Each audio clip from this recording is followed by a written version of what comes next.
Hi guys, welcome back to my channel. मैं सुजाता जौहरी आप लोगों का अपने यूट्यूब चैनल पे स्वागत करती हूँ। तो जो लोग भी मेरे चैनल में नए होंगे, मेरे चैनल को लाइक कर लीजिएगा, सब्सक्राइब कर लीजिएगा एवं बेल आइकन बटन को प्रेस कर लीजिएगा ताकि मेरा नोटिफिकेशन आप लोगों तक सबसे पहले पहुँच सके। तो आइए आज हम लोग इस वीडियो में जानते हैं कि जो ज्येष्ठ पूर्णिमा है, जेठ महीने का, वो पूर्णिमा हमें कब करना है। तो पूर्णिमा की पूजा विधि देखिए मैं आपको नहीं दिखा रही हूँ।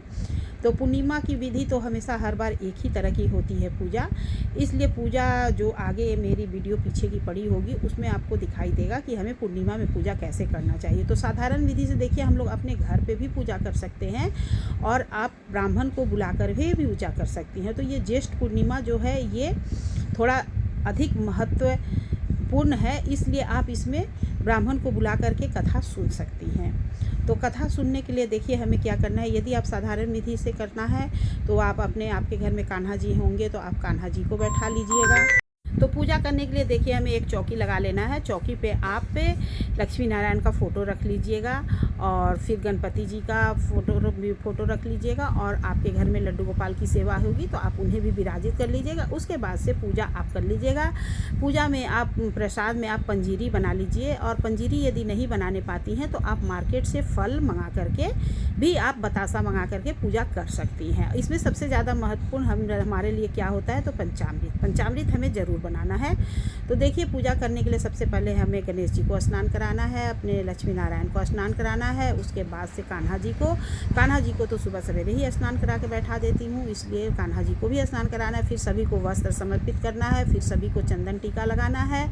उसके बाद हमें फूल समर्पित करनी है और देखिए हमें पंचामृत, दूध, दही, गुड़, घी और शहद ये मिला करके हमें चनामृत बना लेना है और उससे हमें चम्मच से उठा करके अपने कान्हा जी को, विष्णु भगवान को पंचामृत स्नान कराना है। तो इस तरह से हमें पूजा करनी है। उसके बाद जो आप धूप दीप जला दीजिएगा। फिर उसके बाद जो भोग प्रसाद होगा वो प्रसाद आप, यदि आप चूरन बना सकती हैं तो थोड़ा सा आप चूरन जिसे पंजीरी बोलते हैं तो आप वो ज़रूर से बना लीजिएगा। थोड़ा सा ही इतना सा आटा भूज करके आप उसमें चीनी मिला करके, मेवा मिला के पंजीरी बना लीजिएगा और पंचामृत बना लीजिएगा। आप फल मंगा लीजिएगा और इस तरह से आप पूजा कर लीजिएगा। उसके बाद से हमें कथा सुननी है। साधारण विधि से देखिए बस इतना ही पूजा करना है और यदि ब्राह्मण आते हैं तब तो उसमें हमें कलश रखना है, पूरा विधि विधान से करना है। और यदि आपके पास टाइम है तो आप विधि विधान से भी कर सकती हैं। तो भोग प्रसाद लगाने के बाद से हमें सत्यनारायण भगवान की कथा को पढ़नी है।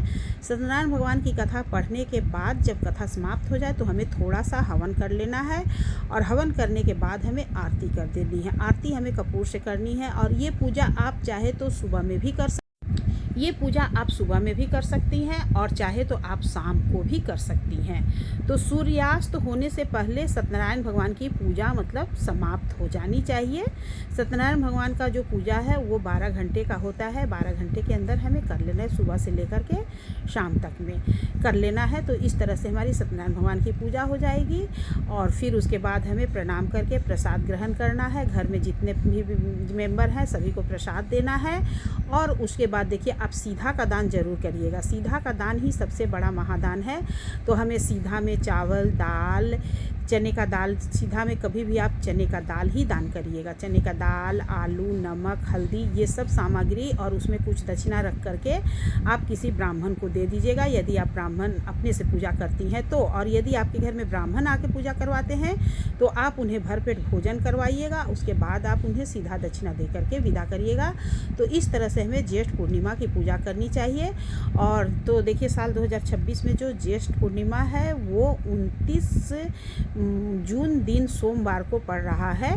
तो उसी दिन हमें स्नान दान की पूर्णिमा भी करनी है और इसका जो भी हमें दान दक्षिणा करना है हमें उसी दिन करना है।